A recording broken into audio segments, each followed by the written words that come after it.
KPK menetapkan Rafael Alun Trisambodo sebagai tersangka perkara gratifikasi. Tak main-main, Rafael diduga menerima gratifikasi selama 12 tahun terakhir. Menurut Kabag Pemberitaan KPK Ali Fikri, dugaan korupsi dan gratifikasi oleh Rafael telah berlangsung sejak 2011 hingga 2023. Kasus korupsi yang melibatkan Rafael Alun ini pun telah naik ke tingkat penyidikan. Ali mengatakan KPK telah menemukan peristiwa pidana dan 2 alat bukti dalam kasus gratifikasi yang melibatkan Rafael Alun. Istri dan anak perempuan Rafael juga sudah pernah diperiksa KPK. Rafael menjadi sorotan karena memiliki harta yang dinilai tidak sesuai dengan profilnya sebagai pejabat eselon 3 di DJP Kementerian Keuangan. Pihak Pusat Pelaporan dan Analisis Transaksi Keuangan atau PPATK menyebut, Rafael diduga melakukan tindak pidana pencucian uang dengan total transaksi 500 miliar rupiah. PPATK juga memblokir lebih dari 40 rekening milik Rafael, anak dan istrinya, serta sejumlah pihak terkait yang diduga menjadi nomini dalam TPPU.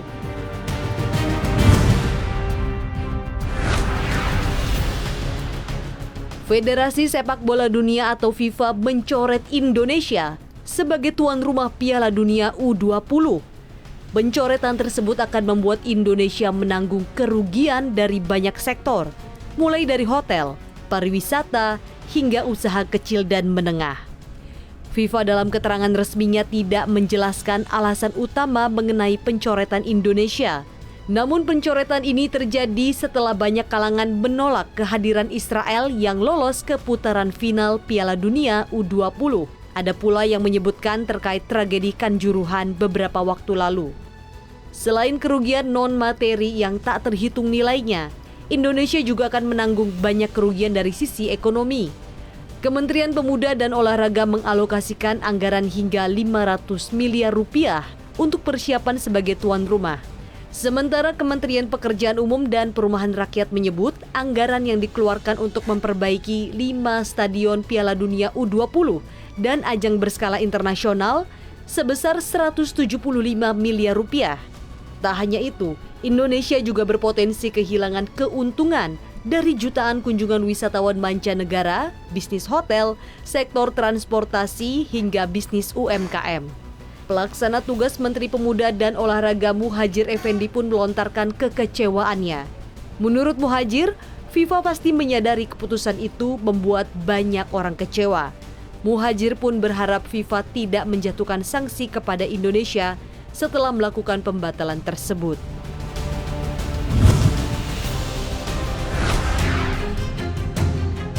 Korupsi di tanah air seakan tak ada matinya. Komisi Pemberantasan Korupsi menetapkan 10 tersangka dalam kasus korupsi atau manipulasi tunjangan kinerja atau TUKIN di Direktorat Jenderal Mineral dan Batu Bara Kementerian ESDM. Menurut KPK, mereka yang ditetapkan menjadi tersangka dikabarkan berasal dari berbagai jenjang, termasuk penjabat pembuat komitmen. Jumlah kerugian negara dalam kasus ini diduga mencapai puluhan miliar rupiah. KPK masih terus menelusuri keterlibatan pihak-pihak lain dalam korupsi TUKIN di Ditjen Minerba periode 2020 hingga 2022. Pihaknya akan terus menelusuri sampai mana uang hasil korupsi TUKIN itu bergerak. Direktur Penyidikan KPK Asep Guntur mengatakan akan memanggil pelaksana harian Dirjen Minerba Idris Sihite. Hal itu lantaran berkaitan dengan adanya penemuan barang bukti berupa uang sebanyak 1,3 miliar rupiah dalam penggeledahan apartemen di Pakubuwono, Menteng.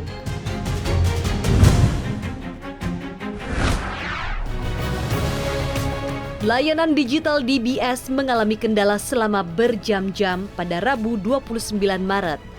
Para pelanggan tidak dapat masuk ke platform perbankan online seperti Paylah yang menjadi dompet digital para penggunanya.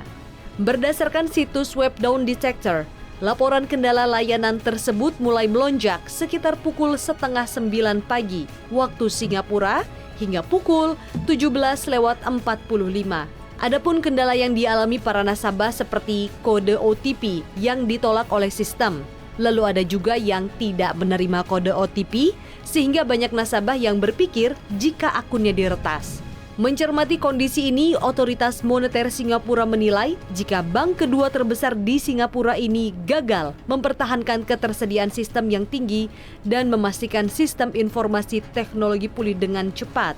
Otoritas Moneter Singapura pun telah menginstruksikan DBS untuk melakukan penyelidikan menyeluruh untuk menentukan akar penyebab gangguan dan menyerahkan temuan penyelidikannya.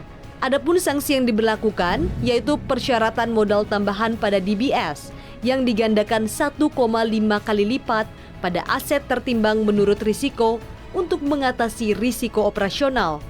Itu berarti dibutuhkan 930 juta dolar Singapura sebagai tambahan modal berdasarkan laporan keuangan bank per September 2021.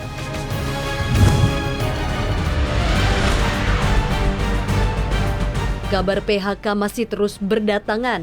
Terbaru, Electronic Arts atau EA, produsen game FIFA melakukan pemutusan kerja 6% dari karyawannya atau sekitar 800 orang dari 13.000 jumlah total karyawan. CEO Electronic Arts, Andrew Wilson menyatakan ini merupakan keputusan berat yang harus diambil guna memperbaiki portofolio perusahaan ke depan. Perusahaan berharap langkah PHK yang diambil akan memangkas operasional perusahaan 170 juta hingga 200 juta dolar Amerika Serikat. Wilson mengatakan EA akan memberikan uang pesangon dan perawatan kesehatan kepada karyawan yang terkena dampak PHK yang sudah dimulai sejak kuartal pertama 2023. Sementara itu PHK tersebut berakhir pada September dan hingga saat ini lebih dari 155.000 pekerja industri teknologi di lebih dari 500 perusahaan telah kehilangan pekerjaannya pada 2023.